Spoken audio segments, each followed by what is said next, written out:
Okay, so we just had a very exciting couple of days at the Microsoft Build Conference in San Francisco. A lot of exciting announcements about Windows 10, about the Windows 10 Universal App Platform, and what it's going to look like going forward. So one of the things that I wanted to do was to basically start a series of videos and blog posts called Quick Tips with Windows 10 that will kind of get us going. And we'll start with an intro here to what the Universal App Platform looks like for Windows 10 versus what it looked like for Windows 8 and Windows Phone 8, Windows 8.1, Windows Phone 8.1. And then we'll kind of progress from there and get some hands-on examples and some extra content around it. So again, just want to start here with an intro to what a Universal App is and what the Universal App Platform is for Windows 10 versus what we might have been used to with Windows 8. So first of all, with Windows 8.1 Universal Apps, the way it worked was, and I'll pull up an example here with Visual Studio 2013 and show the Solution Explorer. But what happened was we ended up having these three different heads of our project. So we had the Windows head, we had the Windows Phone, and then we had the shared. So the idea was to take everything from the shared and actually put as much in the shared as possible, but take everything from the shared and basically just copy it up into either the Windows Phone or the Windows Phone, either the Windows or the Windows Phone projects when we actually deploy, right? So everything in the shared folder literally just got copied into the two respective folders, Windows or Windows Phone. And what that meant was when we would submit to the store, if we wanted to submit an application, we would have to build and test separately on both Windows and Windows Phone. We would have to create separate packages to submit to two different stores. So a Windows Store, Windows Phone Store, they each have their own package that you have to create in Visual Studio. So now let me switch over to Visual Studio 2015, and just as an FYI, you'll need to be running Windows 10 to build a Windows 10 app. It seems to make sense. And you'll be running Visual Studio 2015. So these Visual Studio 2015 and Windows 10 are still currently kind of in preview, but I've been playing around with it for about a month or so. So it's definitely enough to get started with. But now if we look in our Solution Explorer, we see that we only have one project, right? There's not a separate project for Windows, there's not a separate project for Windows Phone, and there's no more shared. So what's going to happen now is that you're going to have this one code base, all of these files here, and you're going to basically create one binary when you're ready to submit an application, and you're going to submit it to one store, and it's going to span all of the different devices that can run Windows 10. So Windows 10 can be run on phones, tablets, laptops, desktops, Xbox, all the way up to screens as big as like the Surface Hub, however big you want to make it. So you're really looking at, instead of designing for specific devices, you're designing towards the screen size that you have. So obviously the big thing that we talked about with Universal Apps previously was adapting, or not, actually we didn't talk about much adapting. We talked about designing your UI differently depending on the platform that you were looking at. So obviously a Windows application typically is more horizontal versus a phone application more vertical. Different screen sizes, different screen orientations and stuff like that. So you had to be able to look at that and know how to develop for each. Now what we're looking at are things that can span and adapt, kind of like responsive web design, to different screen sizes. So this is a little bit different, where we're not just designing specifically for something and then designing specifically for something else. We're designing and then having it adapt to the different screen sizes. That way, when it's running on a phone, it looks like a phone app, and then that same binary adapts as it gets bigger across tablet, across Windows PCs and desktops, across all those different things.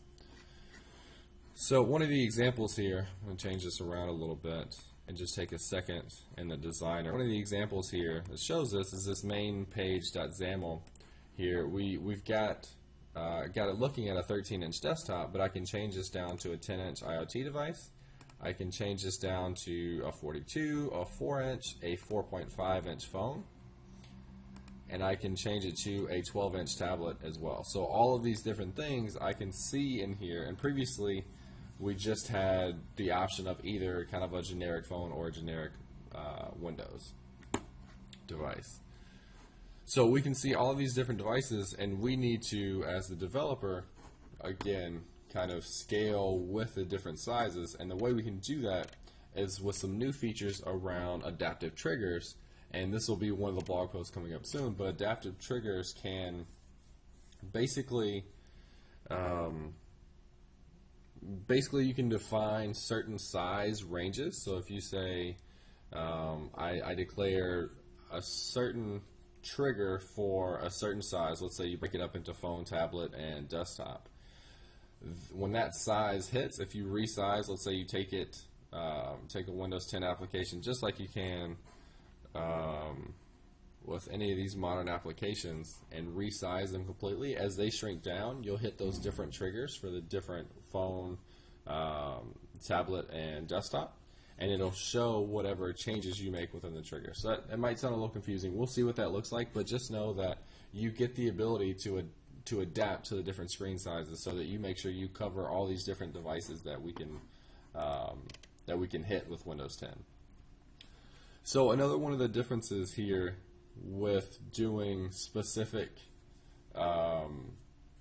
let's say we want to do like specific API, something that only the phone has, only the desktop has, whatever that might be. And the example that they typically use is trapping the back button or working with the back button on a Windows Phone. We used to have the pound if statements, the compiler statements, to see if we're running on a Windows device or a Windows Phone device.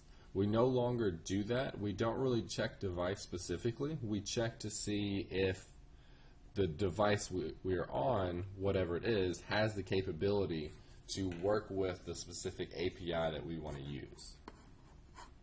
So it's a kind of a small difference, but a very different mindset when we develop. And we'll get a chance to see what that looks like in a coming video as well. But just know that you're really designing not to a specific device. You're designing towards kind of screen size, and then you're coding logically. If you need something specific, you're not checking to see if you're running on a phone. You're checking to see if a certain API is available on this device, right? So a slightly different mentality than what we got used to with the Windows 8.1 universal apps. But kind of exciting and really more flexible to focus on the true variety and array of devices that run on Windows 10. One of the other things that will be covered are some new controls. So they've got a couple of different ones. There's a relative control, or a relative panel control, I guess is what it's called.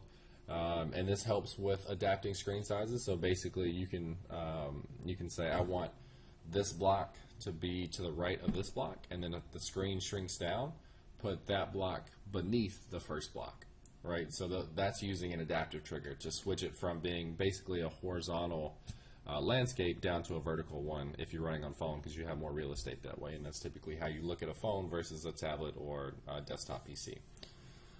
So those are some of the changes. Sorry, one more control is the split view. So this is, a lot of people use this as the hamburger button. And we'll have one working with this also, but the hamburger button is not necessarily built into the split view. The split view is just like a basic panel that you can use, and you can customize everything that's on it, how to interact with it, and what it looks like when it comes out. So those are just a couple of the different differences.